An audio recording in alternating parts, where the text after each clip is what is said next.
The Centre for Development and Enterprise has issued a call for President Cyril Ramaphosa to appoint a retired judge to investigate the National Prosecuting Authority. It says this will help address concerns about the lackluster performance of the National Prosecuting Authority, or NPA, in prosecuting major corruption cases. After 6 years of the leadership of Shamela Batoy, the think tank's report emphasizes the need for accountability and reform to restore public trust in law enforcement. To discuss, we're joined by the Executive Director of the Centre for Development and Enterprise, that's Ann Bernstein.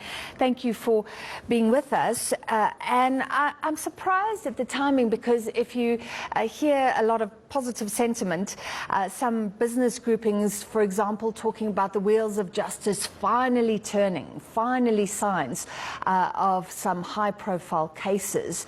What do you think is not happening?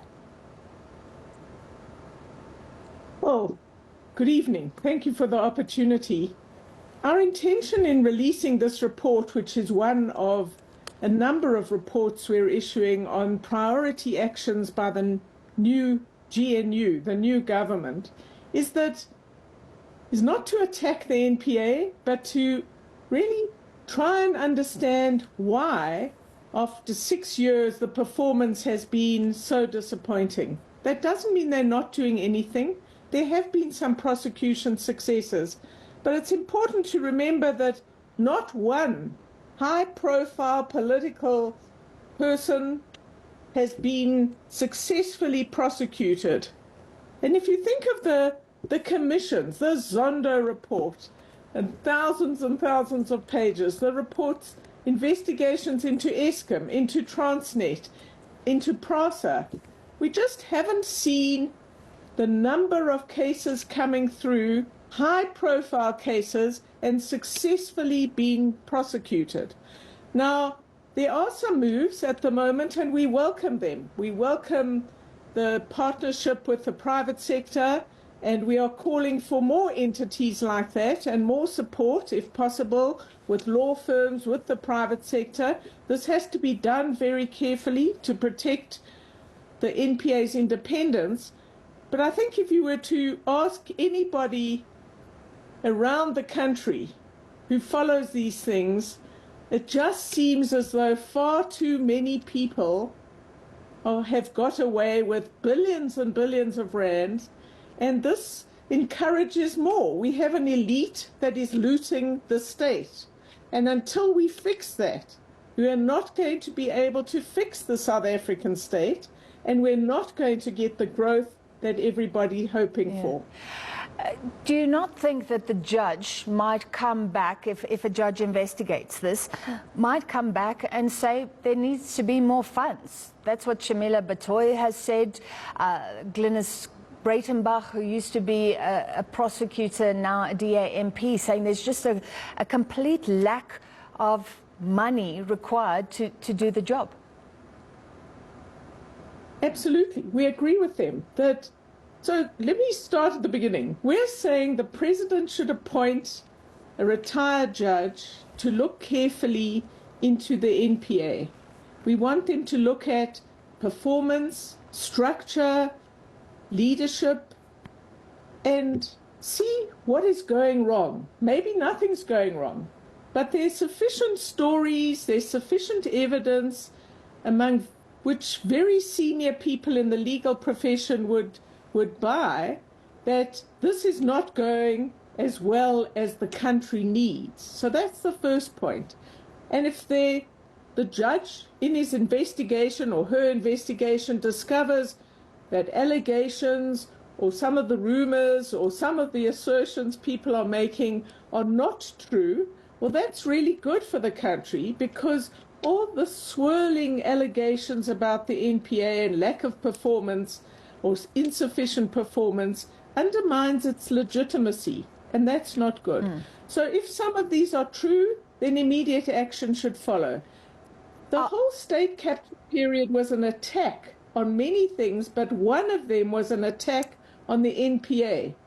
And they hollowed out this institution, not only in terms of the people, but also in terms of funding. So we would back a call. In fact, we make it today for a lot more money to go to the NPA, and in fact say that a government that doesn't fund the prosecuting agencies and our criminal justice system properly, we can't take their commitment to fighting corruption seriously. Yeah.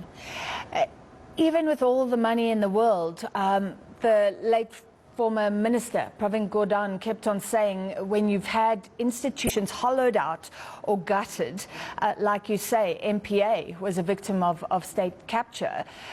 Does it take time to build back, or do you think that time should have been covered by now? It should be in a much better position. Well, look at SARS. I think SARS was hollowed out, absolutely under attack. And I don't know how many years it is now, sort of 3 years, 4 years.